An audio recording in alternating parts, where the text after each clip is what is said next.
Mhm.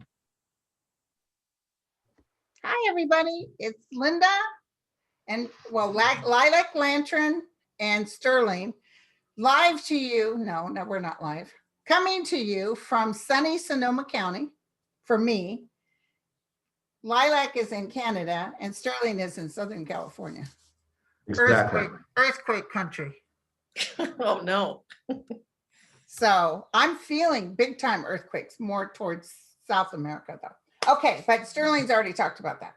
Now, okay, so Lilac's, the ones she picked today are George Burns, Rita Hayworth, John Candy, Buddy Holly. You know what I love about George Burns is that he would say, "Oh, my doctor told me if I don't quit smoking these cigars, it's going to kill me."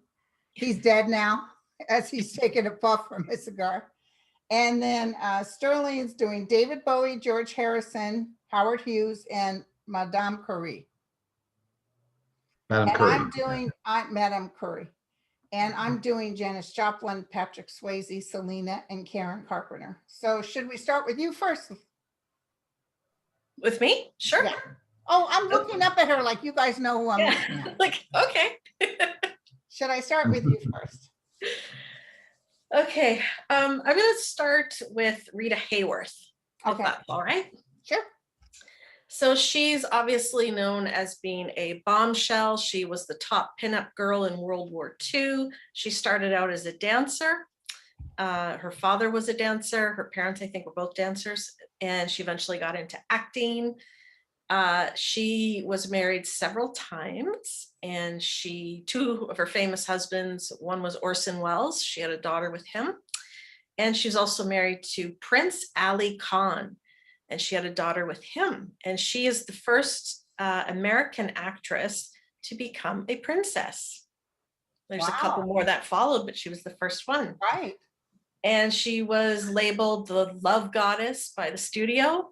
And she was one of only a few women that got to dance with Gene Kelly, Fred Astaire, and all the big names of the day. She did have a bit of a drinking problem, unfortunately. And she had Alzheimer's, and she passed away from complications to that at the age of 68. But on the flip side of that, she was one of the very first famous people to have their name associated with Alzheimer's, which helped with research and funding and all that wonderful stuff to help the cause. So the first thing I got was that with Alzheimer's, she could feel it coming like waves in and out, you know, the delusion, sort of knowing where she was and where she wasn't, and then just slipping away. So it was a peaceful transition for her. It wasn't, that's good to know that she wasn't suffering. It just sort of come in and out, and then she passed.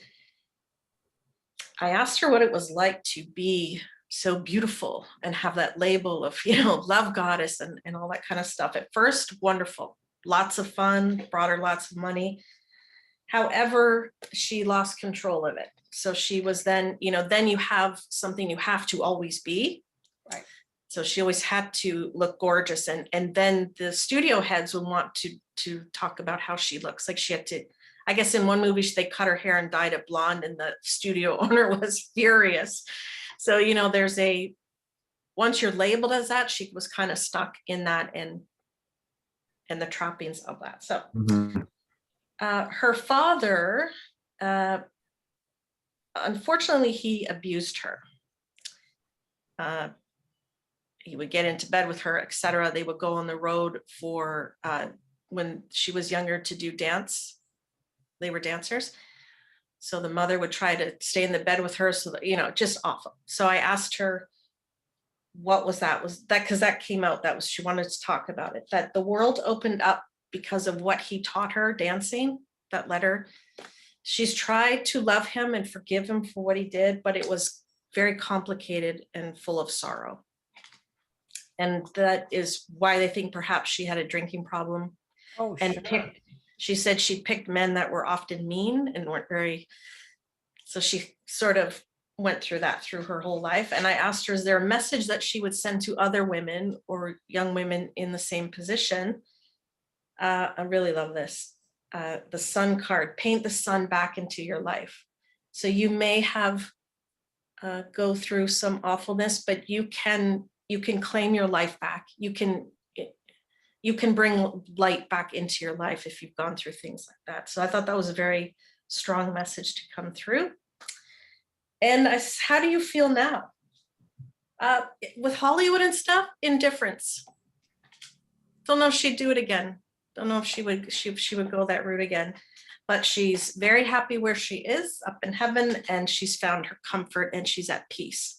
Awesome. So I'm glad to hear that. But a very lovely lady, I would say, very lovely. Beautiful. Yeah. Gorgeous woman.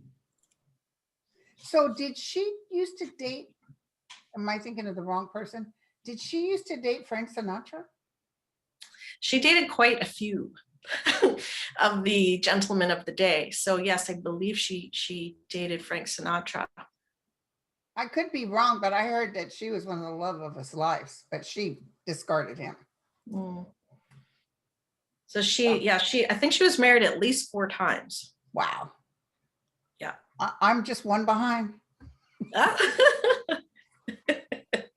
Thank you. That was excellent, girlfriend. Thank you. Yeah, wonderful. Yeah. Do a good job of this. Sterling. Hmm. David Bowie? Or should we do Howard Hughes? Huh? Can we do Howard Hughes? Howard Hughes? Oh, is it Howard Hughes? Sorry. Yeah. I have a different, but you tell us. Oh, he's ducking in here. That's why I want to do Okay. acknowledge. So I think everybody knows who Howard Hughes was. Certainly born in 1905, died like 1976. But he was an aviation pioneer and a studio owner and a inventor, and he really he affected a lot of different industries. But what was interesting was that his life got off to an unusual start in that he really kind of lost the biggest part of his family, his mother and father, when he was in his teens. So his mother passed away at like 16, and then the father like 2 years later. And then, in fact, he became nearly an instant millionaire because of his father's wealth. But he was kind of like became an orphan and a millionaire at the same time. So it was a very unusual kind of start to life for him. Very uncomfortable, he was just telling me, so that, you know, he figured out right away, look, I'm on my own. I really can't count on anybody.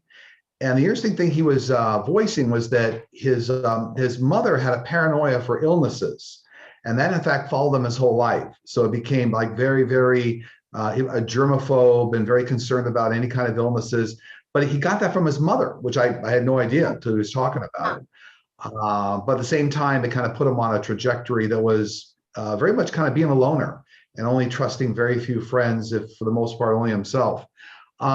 He realized early on in life that life was going to be a bit short for him. For whatever reason, he said, I've got like the clock is ticking and I've got to keep moving fast. And I got to do as much as I can, as fast as I can. And because of that, he lived on the edge a little more than he should have in terms of pushing some of his aircraft designs. I think he ended up being in like 3 or 4 different aircraft accidents. And that really led to a lot of his health problems. Later on in life, he was addicted to painkillers and a bad situation, but he was really trying to make as much of a contribution as he could very quickly.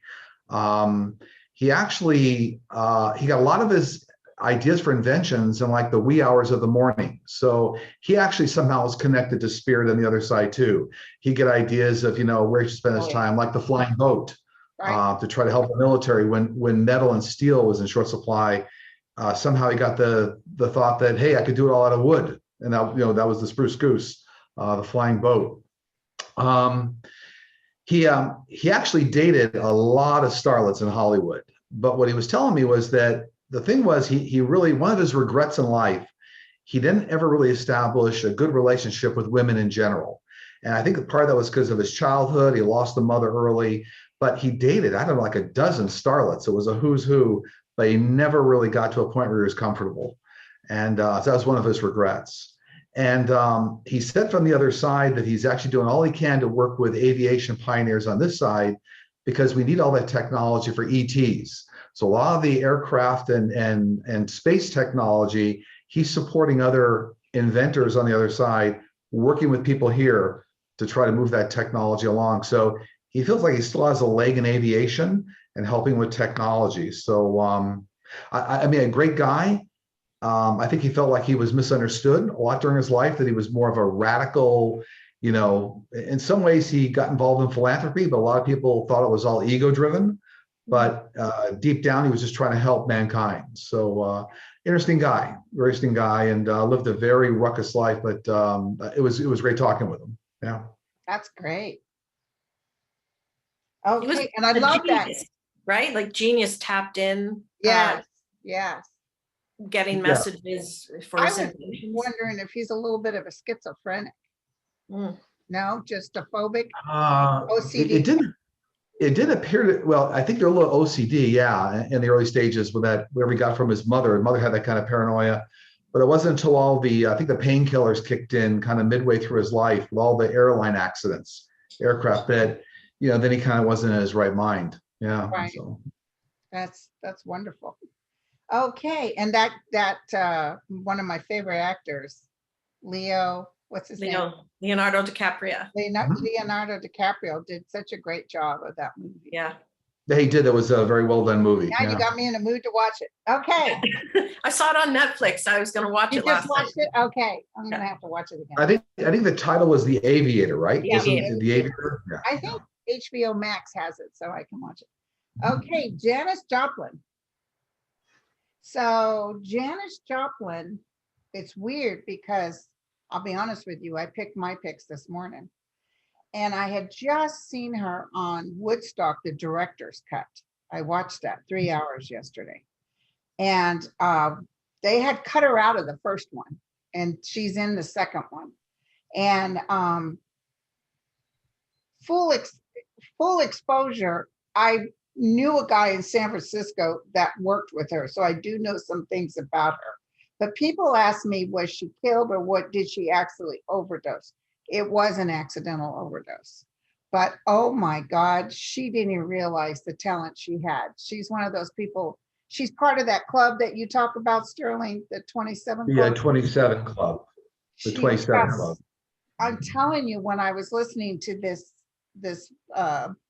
Woodstock, oh my God, her voice was excellent. So when she comes in right away, she was actually really pretty too. I never thought when I was younger, looked at her, thought, because her hair was, like mine. But she actually was very, very pretty. And she loved the music, loved it. When she would sing, she's totally into it. She's still doing music over there. Mhm. And she's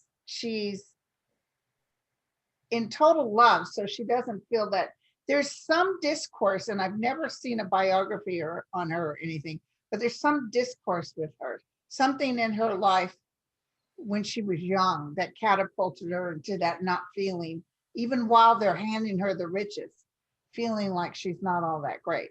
She was being used, she also is telling me. And no pure love relationship. She'd been in love, but she couldn't love herself enough. So that connection was not there. So I can see her dead in that hotel room. I just saw her. So she's saying she was standing outside her body and she was totally shocked. Like she's using swear words. Like, what the F? What just happened? Oh my God. Because people had warned her she was really drinking heavy. So it was total heart failure due to the exacerbation of drugs and alcohol. I'll have to look it up, but that's what she's telling me. But what a shame, because she had so much more to give. And her voice actually was just so unique. So unique. And I felt like she came from somebody else from a life before, but I couldn't see who it was. But her voice, that sultriness, but it feels like someone even maybe the late 1800s. So I don't know who it is. I'll have to concentrate more on it. She just did a blow kiss, telling everybody to say, she wants everybody to say hi. You know who was close to her, but is not, she was watching over her, but that is not who she was in a life before. In other words, she didn't reincarnate in this body. Was that young girl with the braided hair going straight up? Amy Winehouse. Amy Winehouse and her, almost that same sort of. So she was drawn to her and trying to tell her, don't do it. But she damaged herself. Just like Janice had damaged herself. She had been doing so much that her heart wasn't strong enough. So that's mine on Janice Joplin.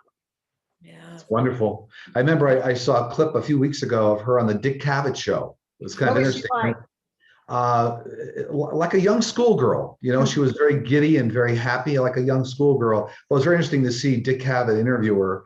And then I remember recently somebody sent me, there was a big auto auction and she had a Porsche that was painted psychedelic. And that Porsche sold for, I don't know, over $1 million or something. But it was a Porsche Speedster. I think you can Google the picture of it. Very unique. But it was, I don't think a Peter Max painted it or somebody very, psychedelic paint job. But so she's kind of been around in the news here and there. I definitely feel her laughing like a big ha-ha. And I almost feel like even when she went over, initially she stuck with her body. And then I see her just groovy, like back into this realm of other like-minded people, totally enthralled with so there wasn't, it wasn't like, oh, she was swearing at first, but also she wouldn't want to change it because she's so happy over there. So sure. Yeah, great spirit. I don't think she was, and you guys can tell me, I don't think she was cremated because I literally saw her body in a coffin in a grave. I've never got that flash, but I just saw her body in a coffin. Yeah. So, okay. Wow. Okay. So next I have George Burns. I didn't want to start with George Burns because I cried a lot during the reading and I didn't want to start the show crying. So George Burns, obviously loved and beloved as a comedian, passed away at 100. Just a gigantic career, worked with so many people, brought joy to so many people, famous for that big cigar and his glasses. He actually was drafted into the war, but they let him out because he couldn't see. He had really bad, I think, nearsightedness. Yeah. And so that is why he wasn't in the war. He met Gracie Allen and his whole life turned around. The love of his life. Love of his life. And they had a wonderful career together and 2 children. We know that she passed away before him. And I don't think he ever remarried or anything like that. So most of the reading is about her. That's all he wanted to talk about. Really? And it just was making me cry. But I got one question out first was, how would you describe fame and your career? Because he had such a long career and that really says it all. So sun, and oppression. So full of light and joy and fame, but can also hold you back. It's not everything that you think it may be, which is what a lot of our celebs tell us that, you think you want to be famous? Oh yeah. Yeah. So then it was just this wave of Gracie Allen. I mean, the love, I was just in tears because of the love between the 2 of them. And I said, well, what was it about her? She was his spark, his inspiration. And she also took care of him, from any storm. So she really was everything to him. It was really beautiful. They were a perfect match. Are they together over there? Oh, we're getting to that. Okay. And I said, well, what was your marriage like? And again, we have inspiration. She was just this angel that blew into his life and stole his heart. We have theft. Resolution. He went right into it. He loved her. Yes. Anything you want. I love you. Like that kind of thing. Okay. Did you see her when you passed over?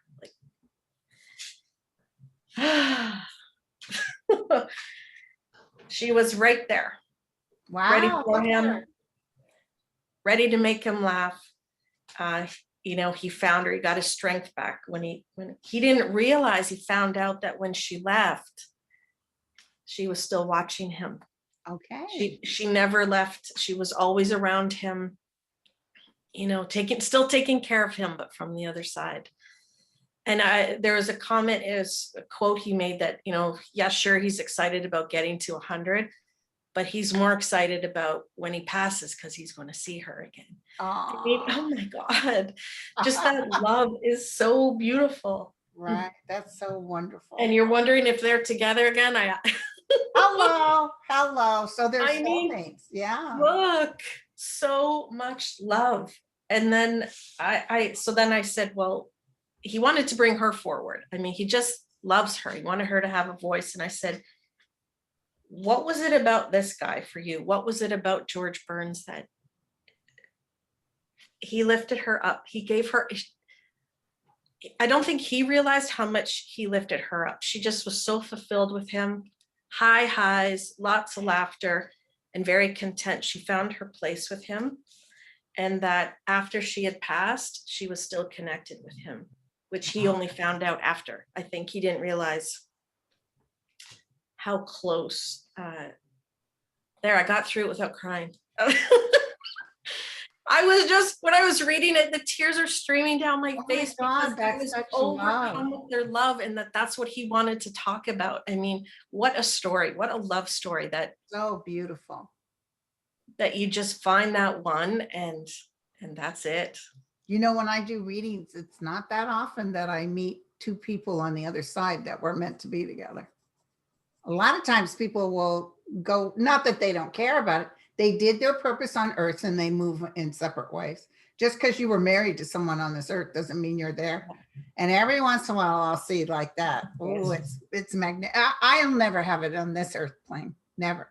But maybe over there I'll meet a nice little hunk of burning love. Right. Yeah. And isn't it that all his fame and fortune doesn't matter? It's love. No, it's all about the love. Yeah, they were quite a team, and he was really heartbroken when she passed. But I remember him always kidding that he was going to throw some big party in Las Vegas on his 100th birthday.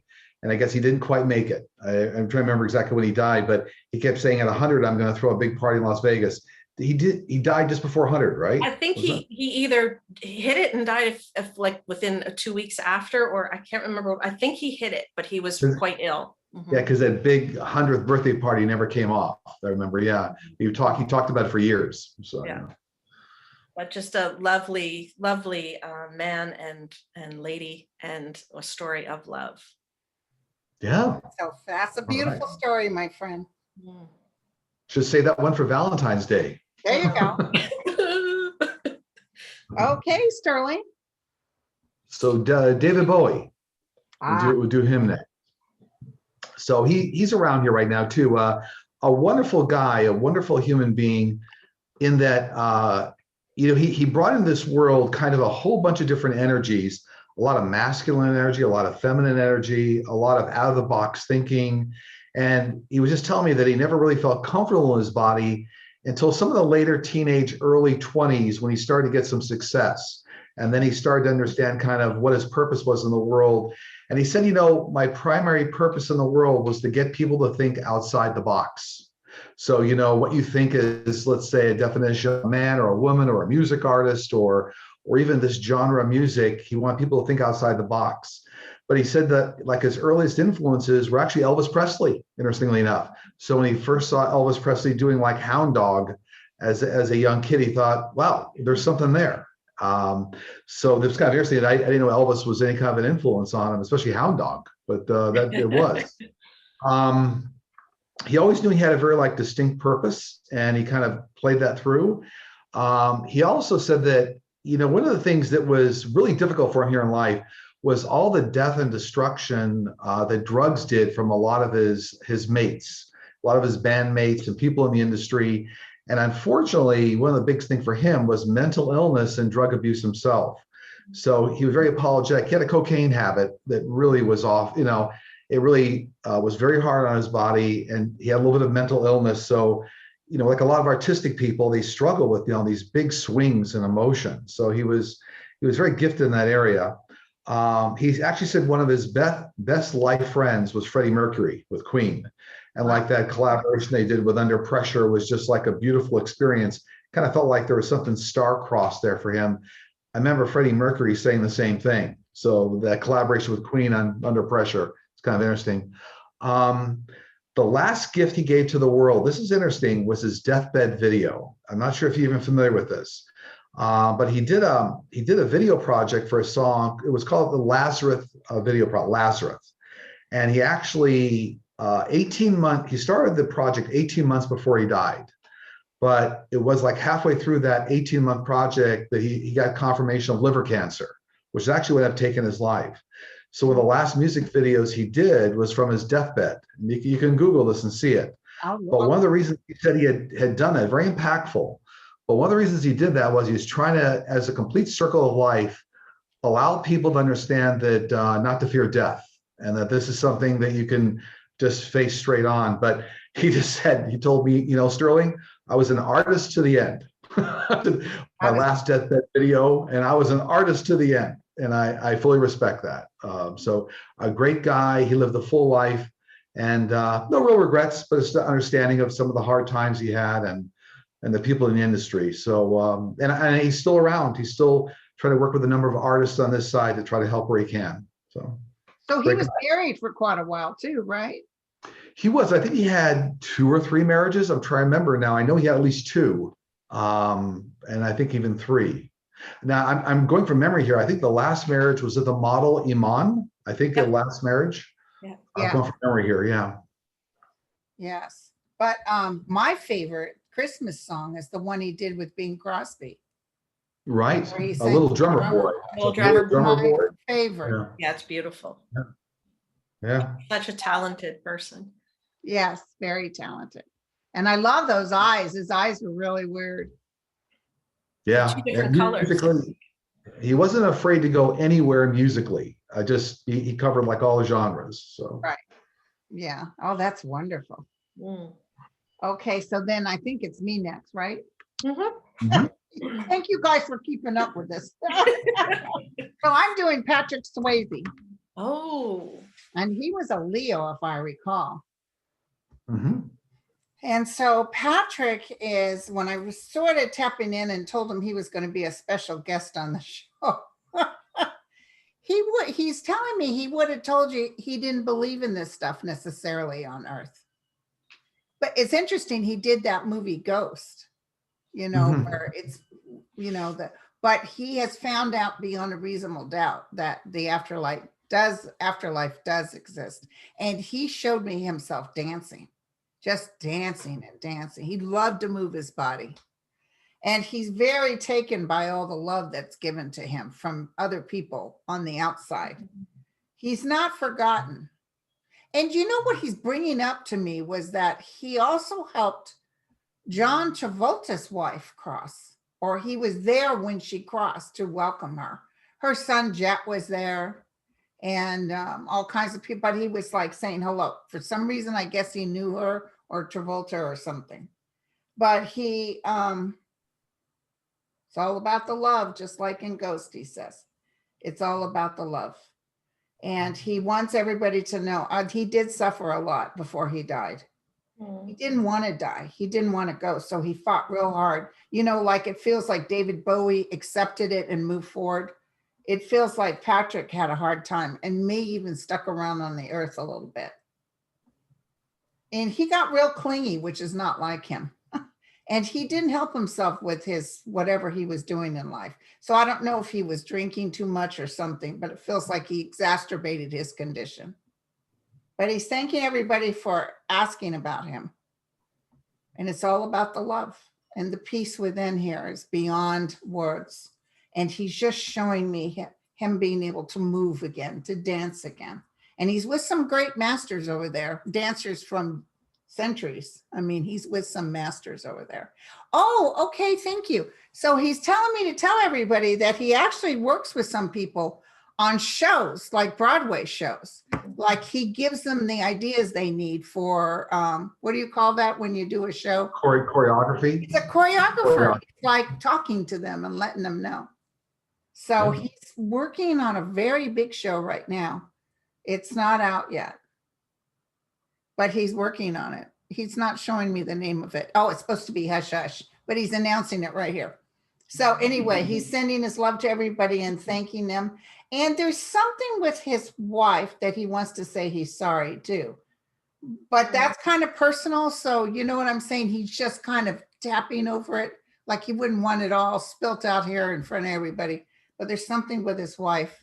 And I think, in a way, she was relieved that he was finally gone because he suffered. But the other part, I think, is she misses him too. Yeah. So, Yeah. okay. Great. Did you know him at all? I never met him, no, but I've heard other people talk about him in the industry. He said he was, a very straightforward, very kind guy, very talented guy, and very humble guy. So like he would always downplay the great ability he had to be an actor and a choreographer and a dancer, even though, his mother owned a dance studio. That's how he got into it. You probably know that whole history. Oh, I didn't know that. No. Yeah, she owned a dance studio, and that's how he met. I think that's how he met his wife, was through the dance studio, his mother's dance studio. And I think there's a big age difference there. It was 10 years or more. Oh, she was older? Yeah, she was. Because I remember this whole history. He was a younger guy in his mother's dance studio, and the wife he ended up marrying. All this is kind of coming back to me now, but I remember some of the history. Yeah. And then it was pancreatic cancer, I think, that finally got him. Yeah. But he wasn't helping it. I don't know what that means. It would have taken him anyway, but his lifestyle. And I'm going to tell you, he felt like on Earth he didn't have a voice. So I don't know if his wife was kind of taking over and telling him what to do, but I feel, or maybe even his mother when he was young, but he has a voice over there. That's One great. of the funniest sketches from Saturday Night Live was Patrick Swayze and Chris Farley auditioning to be Chippendale dancers. Oh If my you God, haven't seen it, that was hysterical. complete scream, a complete. Oh, we need to do Chris Farley one day. Oh, we do. That one he did with Paul McCartney. Yeah. So did you really die and everything like they're saying? Do you remember when you were in the I'd be Beatles? sitting there and he's saying, did you really? So anyway, did you really die? Paul says no. Okay, so. All right. Well, speaking of funny, Yes. I selected John Candy, who Oh, is yes, I love him. a fellow Canadian as myself. He passed away at 43, unfortunately. Famous for Second City Improv and SCTV television, which exploded up here in Canada. That's where it was shot, where you get a lot of the titans of comedy were in it. Catherine O'Hara, Eugene Levy, Rick Moranis, Martin Short, lots of the who's who. Funny show, grew up on that show. So very famous for that. Then he transitioned over into some big movies. I think first was maybe, was it Stripes? And then, there's Uncle Buck and Trains, Planes, and Automobiles with Steve Martin, one of the funniest movies ever. Those aren't pillows. Home Alone, where he Home offered to ride with the polka people. It's the polka people. So, funny man, unfortunately passed away at a young age. So I asked him, comedy, fame, what did that feel like to you? It was bittersweet. I think he had some issues, maybe with his size, and he was funny and talented, but he was always a bit self-conscious is what I'm feeling. And maybe that's about his size. Yeah. I had self-worth upside down and gossip. So he didn't like criticism. He didn't want to read about things like that in the press, especially when it was just about his looks. Was he always a big guy? He was in, he had a football scholarship, I think, but then he had a bad injury and could never play again. So that's how he ended up in comedy. So I think he was always a pretty big guy. Right. SCTV and improv, what was that like for you? So I myself have taken improv classes at Second City in Toronto. Highly recommended if anyone ever wants to take. It's great for life. You don't have to be an actor. Improv is wonderful. It really opened things up for him. It unleashed a talent within him. It also made him very prosperous and brought him out of his shell. I had the hermit card upside down. So I think he might have been a little bit of an introvert, and then acting in all these characters and being funny and was a way to get out of that, right? Right. Just so funny, so funny. So I asked him what he felt about leaving so early. That was a career cut short. His father had passed away from a heart attack at 35, and his brother had also died of a heart attack. So what I read is that maybe at the time he didn't realize how much hereditary played a factor. So you have hereditary, you have his lifestyle choices. I think he was, eating too much. They said possibly some drugs and alcohol through his lifetime. So the death came quite abruptly. He did not know he was going to pass. He did surrender into it eventually, and found illumination. So, the letting go, but there was anger. I think he was angry that he didn't take better care of himself. And I think he was a bit angry that he didn't get to do more movies. Like, he wasn't finished. No way, Jose, was he finished. Right. But he's at peace now, which is good. He, has gracefully gone into it. And I'm sad because he's so funny. Like, I just wish that there were more movies with him, but at least we have the ones that we do. And I said, is there a message you want to share with anyone? And I got manifest your dreams. You can have whatever you want. He's letting people know that, and I wonder if he used this technique himself. I know Jim Carrey did manifest his career. You can manifest what you want, whatever it is. The power that you have inside. That's a beautiful card, by the way. Thank you. It's from my spirit deck that I bought. It's a great deck. Fantastic. And Andrea's made her own deck. I've seen your decks before, right? Which seems to work very well. Did you know that, Linda? No. I made my own deck. Can I order it on your channel? Well, oddly enough, there's a designer helping me right now. She's lifting all the images because I feel like because I got this as a download and I feel it's a really humble deck and it should be what I've done. So she's lifting all the I took pictures and she's lifting all the images, and a deck will be coming soon. Be sure to let us know. I will. Thank you. I was trying to give you a plug there because I think you do a good job with that. So yeah. Thank you so much. Oh, love. I love John. Tell him we said hey. Yes. Okay, Sterling's next. So we're going to do Madame Curie or Marie Curie. Now, not everybody knows who she is, but she was a very influential woman in history.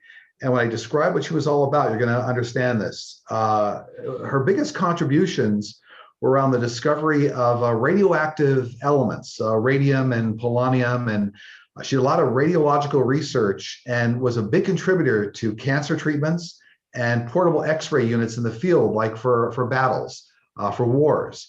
So huge developments around radiology and nuclear medicine, that kind of a thing, and analysis. So really a very prominent person. She was born 1867, died like in the early 1930s, 1934, but she was the first woman to win a Nobel Prize.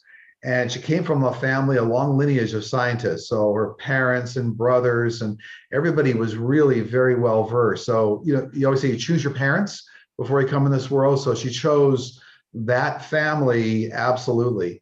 Now, what's interesting is that she was describing that she really had to fight her way through like all the developments that she did. So she learned a lot about human nature. There were constantly, let's say, men trying to steal her inventions. And like she would do research and discoveries, and then people would publish papers and claim it as their own. So in her whole kind of trajectory through her career, she learned a lot about human nature, as much about human nature as she did about nuclear medicine and radiology. And so she learned very quickly, whatever she discovered, she had to produce the research very, very quickly, get it out there, and really kind of fight up through the boys' network. But she was very successful. Now, the reason that, she was coming up, she approached me before I even did this. I was looking for names, and she approached me, is that she's highly concerned about the nature of nuclear weapons and things going on right now in the world. So she's actually, as an expert with a lot of other experts on the other side in nuclear energy and nuclear weapons, trying to work with the world just to have a safer way of dealing with nuclear weapons, disarming them. And actually, interestingly enough, here's a crossover to the ETs. She actually worked with ETs on the other side when necessary to disable weapons. So she actually functions as kind of almost, I've never seen this before, but like an advisor to like some of the ETs going, hey, here's a situation here. You may want to go take a look. And so that was one of the biggest reasons that she kind of wanted to come up in this particular show, is to just validate we all have to be careful. She's helping from the other side, and just a wonderful person. And for me, I think she deserves a lot of credit for pushing along women in all sorts of technology, especially nuclear medicine and X-rays. Like I said, I don't think many people know who Madame Curie is or Marie Curie. Very, very important person in terms of radiology and nuclear technology. So it was great talking with her. Very, very smart woman, very compassionate, very straightforward. So very intellectual, but very compassionate at the same time. Nice person. Did she feel kind of masculine in her energy, like she was a male before she took this female body? And part of her challenge was being a female in this world? I think that's fair. Yeah.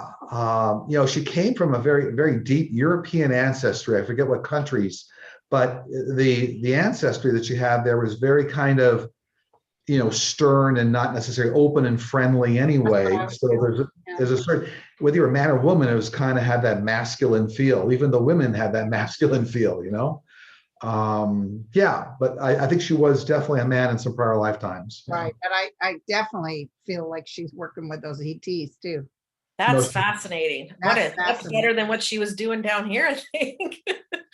Yeah, you always say you come down to earth to learn certain lessons that you can't learn on the other side. So other side for her, it was all about just the ins and outs of nuclear medicine, and then being able to take it to the other side. So Didn't she end up passing away from radiation poisoning or something She from her did, actual yeah. studies? So she literally She gave did. her life to the study. She did. Unfortunately, that was one of those things where long-term exposure, we didn't understand it. So she really gave her life in the purpose of helping others. Yeah. How old was she, Sterling, or do you know? If I do some quick math, I'm trying to think, because it was what, 1800 she was. I'm trying to think here. I don't even know. Okay. I don't know. I was 50s, maybe. I want to say like 58 or 60, but we have to double check that. Yeah. Okay. You know what? I got a quick note, you guys. We need to have Sterling read on Carl Sagan some point in time down the road. Note to self, Carl Sagan. I would love to see what you say about him. Sure.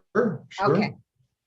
All right. So I'm next. Hey, by the way, he was a naysayer on a lot of ETs and all those kinds of things. Right. So but he did that fantastic movie, yeah. Contact. Or he wrote the book that did it, that Jodie Foster was in. Okay, so my next person is Selena. And Selena, the first thing I got from this beautiful young energy form is that all of this was supposed to happen. This was something she signed up before she took this body. And she's saying the warmth and the love and the people that love her, all of this was supposed to happen. Sometimes there's accidental, and sometimes there's something that really, this woman, they had made the agreement. She had the option not to kill her, but she killed her. And so it's shame for her. Now, Selena's not holding any kind of hate towards her, but she had the option not to do this, but she was a thief and didn't want to get caught. And Selena was heartbroken that this woman was stealing from them. But she's free and she's singing away. She had a great voice. And also her career catapulted even more so after her death, which is sort of weird. But her father ended up getting a lot of the rights to her music. Does that make sense? There was something going on between the husband and the father that she was very upset about. Because you know what happens when people die, then everybody and their neighbors trying to grab it. And she didn't like that. She didn't like that. Of course, she wanted her father to be okay. But, nobody really, she felt her husband should have got more than he got. That's what she's telling me. So she's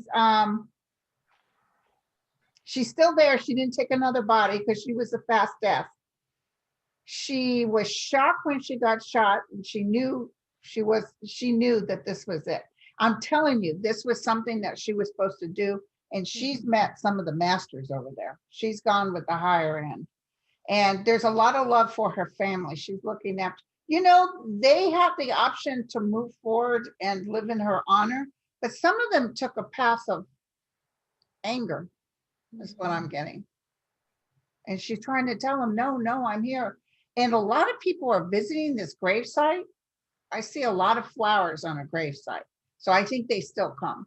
And she's saying, I'm not there. Thank you, but I'm not there. So she's influencing another singer. Some of the music, oh, this is weird. Some of the music coming out of some of these new singers are actually influenced by old singers. They give it to them in a download. That's weird. I just saw that. I see this girl. She's a young Hispanic girl. I don't know if she's out yet, but she's talking to her. She's dancing with her. But Selena was actually, as much as she was happy about this, the other part of her wanted to stop. It's interesting. She wanted it all to stop, and then it stopped. So she's sending her love. Thank you for asking about me. You're welcome, Selena. Okay, so now. By the way, I think it was J-Lo, right, that played her in the movie that came out. It was J-Lo. Did a very good job in that. Excellent job. And I think she downloaded her. I think she really could feel her. Yeah, she did. There's another show about Selena that was out, and I like the actress there, but not as much as I like J-Lo. I felt J-Lo was the part. Yeah, I really stepped into it. I think it was somewhat early in J-Lo's career, not completely early, but it really kind of boosted her. So Selena almost gave J-Lo a boost in real life from the other side. Another woman right now, another young woman that everybody's going to say she reminds me of Selena. Mark my words, that's coming out. And it's amazing how much love is still pouring out for her. It's been at least, what, 20 years or more. I can't remember. And she's telling me people are still leaving flowers at her gravesite, and she's saying, but I'm not there. I'm not there. She's moving. All right. Absolutely. Okay, so Lilac? So I selected Buddy Holly, another artist who was taken away quite early at the age of 22. The unfortunately famous airplane crash that killed him, Richie Valens, the Big Bopper, and the pilot of the plane. So that they were on a concert tour, and they decided to fly from one city to the next. And unfortunately, that was the day the music died, as the song is called. Or is that called American Pie? I forget the name of the title of the song, but that's one of the lyrics, right? The day the music died. So it was very sad. He's extremely talented at 22. As soon as I started shuffling, he said, I'm already back. And I said, what? And I said, so I shuffled again. I said, is Buddy Holly already back as a human being on Earth? Bingo, target, bullseye. He's already back. I was like, what? So he made the decision to fall back into Earth quite quickly. And I said, why? He said, I felt this wasn't fair. It just felt like it wasn't fair. I'm not ready to sit down and give up yet. I still have a lot to do. It was his destiny to come back. He's just got a lot to give. And I'm like, whoa. So who are you? That's happened to me on occasion where an entity comes back. I see it. Yeah. I was like, and I said, well, who are you now? And I kept digging around. I can't find out who exactly it is, but it is a woman. It's a strong woman, or will be a strong woman if it's a young girl today, with lots of gifts. It is, I said, are you going to be a woman of influence or power? Are we going to know about you? Yes. Okay, so we have a strong woman. Yes, you're going to know her. This is your crown chakra. It was so exciting. I don't know if I've ever really instantly heard I'm already back. I'm like, oh, okay. And so then I couldn't figure out who it was. Maybe, I don't know if you guys could ever pull up who it is or is going to be. I said, what was music like to you? Music was everything. Music was everything to him. It gave him strength, great vibrations, and it gave him great success. He also downloaded music. So he was also connected, spiritually connected. And I think that's why he just he wanted to come back right away, whatever right away is, because he still just had so much to give. And I said, are you an artist right now? I got the painter, but to me that's an artist. So she is someone in the artistic realm right now on Earth. I can't wait to find out who it is if we ever can. Interesting. And what is a message you want to send to everyone? Look at this. Simplicity and music. Keep your life simple. Connect to source, right? Music is harmony. Live in harmony. Keep it simple. It's funny that music comes out as one of the messages he's sending. So just a lovely, lots of drive. So when he died instantly. He just snapped out and immediately took another body. I don't know if he came like immediate. He made the decision though, while when he got there to come back quite soon. I didn't ask how soon, but he is here now. Right. There's a lot of people that die unexpectedly or quickly, and then they take, like a lot of war veterans, people who died in the battlefield, take another body. A lot of those are the ones that have night terrors at night. Oh, from their past life. So yeah. I mean, he was so young, 22. Career was just, I mean, who knows how big he would have gotten. Oh, I know, and I love that movie La Bamba.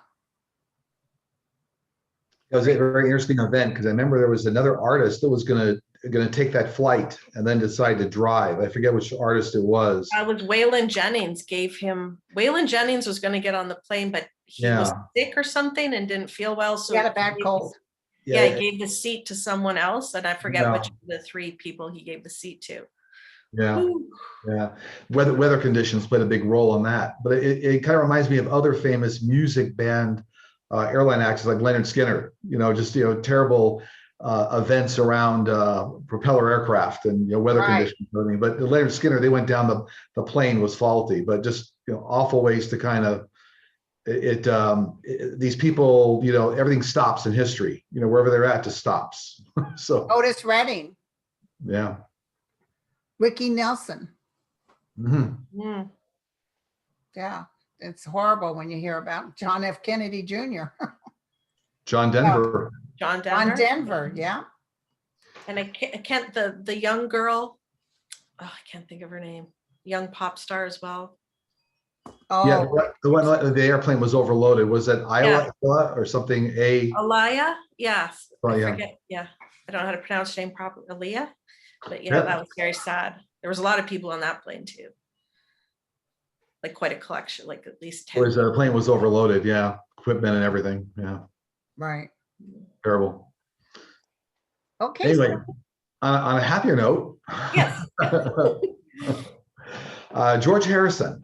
So first time I've ever talked with George. Talked with John before, and but George is kind of interesting. He passed away in 2001, so right at the beginning of 2000. But he was always known as the Quiet Beatle. And what's interesting was when he came down, he was just talking about, when I came down this life, I never went after fame, but like kind of fame came after me. So once he was part of the Beatles, it took him a long time to figure out really what his footing was in the band and what his purpose was, because this whole thing was like a rocket ship out of control. So he was like, I'm along for the ride, but I'm not really comfortable. And but what's interesting was, he said as the years went on, he had some spiritual teachers as well as some family members that said, hey, the real beauty of what you have, George, the real gift of what you have is not the music ability, but it's the fame platform. So make sure you use the fame platform for good. And he was a highly religious and very spiritual guy. And I really followed a number of world religions, and there were some out of India and others. So he was saying one of his biggest accomplishments he felt in his here was not the Beatles, but it was like, for example, the concert for Bangladesh he did. It was in Madison Square Garden. I think it was like 71. But it was the good he was able to do in the world. He was also saying that there were a couple of life events that really changed him going forward. When John was shot in the early 1980s, he was almost like, check please, I've got to kind of change my whole lifestyle. Like I thought it was kind of low key before, and now I got to go completely low key because now this is a little dangerous. And what's odd about his life path was that 2 years before he did pass, he was in a knife attack. That was actually in the news, but he was like, Sterling, holy mackerel, you know, I tried to avoid everything, and then it came after me. In his own home. Yeah. Yeah. And 2 years after that knife attack, he actually passed away, I think it was lung cancer. So that was kind of a throwback to all the smoky clubs and things they'd worked in as the Beatles. But he really felt that, you know, genuinely, he lived a very spiritual life when he was here. His transition was really easy because he met a lot of the masters, the ones that he talked to when he was here, you know, spiritually, he met when he passed. So it was almost like in kind of a funny way, it's almost like the favored son. Like George, the favored son, he came home when he passed. So definitely one of the more spiritual of all the Beatles. And I think his ashes were even spread or something in India. There's some very special ceremony that he had when he passed. But he always valued all the friendships he had. He valued the other Beatle members as brothers, even though there was fighting. He never, for some reason, he said, I never internalized all the fighting. Most of the fighting kind of ego was going on between Paul and John. But for him, he was always like, try to be the hub of everybody. So a wonderful guy and a very spiritual guy. And, you know, it's kind of interesting learning more about him. For me, it was like more of a spiritual leader than a Beatle. So Right. Good guy. Because I've read him several times, and I'm telling you, he's a light to be. He's magnificent. He's probably one of the stronger lights I've seen. And it's interesting, his wife even said when he died, the room lit up. Ooh. When they were by his bed, Yeah. she said there was light in the room. So he's a powerful energy for him. Yeah, he came down almost as a spiritual leader, even though it turned out to be like a musician, you know, a world-class musician. But Yeah. That's Good guy. wonderful. That's wonderful. Thank you, Sterling. Mhm. Did you ever get to meet him? no, I didn't. I have Is, a I friend. think, I have is my signal getting delayed because it's buffering on this side? I'm not sure. just now. I had a friend that she ran into her when she was bringing burritos to the studio she was working at. And they fell down, and he took her and went across the street and bought her new burritos. He was Oh. very kind. Yeah. Because when it comes to food, honey, you know, he's got my number. What? You messed up my burritos. I remember one time I was in a car accident. A car hit a VW, and the VW hit my dad's 63 Impala. And you know, those Impalas were like tanks. And it literally ripped the side of that VW. It was a drunk driver. And cops show up, and the gal in the middle was the one who got hurt the most. But the cops were saying, somebody get that Impala out of the way. What the hell is that? I said, I was in the accident. Oh, did you suffer anything? Well, my Coke spilt. Like, could you get me another Coke, please? So anyway, okay, enough about me. What do you guys think of me? No. Okay. So, You're great. So Karen Carpenter is the last but not least. Oh. It was, to me, I'll never forget driving into work and hearing this voice and just mesmerize. I think it was Just Like Me, You Long to Be Close to You. I think that was the song. And then remember, they did those commercials for that bank, Crocker Bank, I think. We've Only Just Begun. Mhm. And it was about a couple starting, and they belonged to Crocker Bank. Anyway, so Karen has really expanded her spiritual energy, and it's taken Earth years because she was a damaged soul. She came over here with something on her plate that she was always the victim. So I think the mother didn't treat her right. I think the brother was too overbearing, and she loved them, but she punished herself. You know, she stopped eating. So she damaged her body with that. Apparently, she died from a heart attack caused from taking too much of, what is that thing? A pectate or a peck? That thing that makes you vomit. That No. you take a bottle of it, you know, if I pectate or something like that, it causes heart damage to the muscle in the heart. And but she hadn't been feeling well. And also that marriage she was in, it was like she never found true love, but she never knew how to love herself either. Everybody told her, those comments about she's sort of pudgy. that affected her beyond affected her. And I don't think her mother was very nice to her either. I think her mother made some comments, you know, you shouldn't eat that or whatever. Parents don't realize the effect they have on children, you know. So anyway, so she still has the beautiful voice. She has not taken another body. She has a soul energy over there. She's absolutely in love with. So somebody's with her from a life before, and they're together over there. And she's not emancipated anymore. She's a bright light. She actually was a very good soul with a very sad destiny, but through her suffering, she got to see God. So she's energetically being healed. She's connected over there. She isn't really helping other singers. That's not her deal. What is your deal? Her deal is helping people who are damaging themselves. So other people who are anorexic, etc. You know, she always thought she was too fat. And then later on, when she was out of her body and she's like, oh my God, I look terrible. But she always thought she was too fat. Her brother and her mother really, really took her ability for free will. You know, that's one of the worst sins you can do. I think her brother's very sorry for that. I think he was really just trying to bring them out in the threshold. But at the end of the day, she was the one, not him. She was the one. So. Voice of an angel, just as you say, like you just stop when you hear her Like, but voice. she's not, I see her singing still, but she's not hanging out with artists at all. She's dealing with something a little bit in a higher realm, and she's helping others. Like I saw Patrick Swayze dancing and helping with choreography. Her, no, I see her helping people who are very sick, who transition, even suicides. So that's Karen Carpenter. Did you ever get to meet her, Sterling? Uh-oh, he's stuck. Oh. Uh-oh.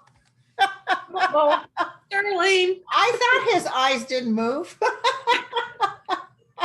I thought he wasn't impressed by my Karen Carpenter deal.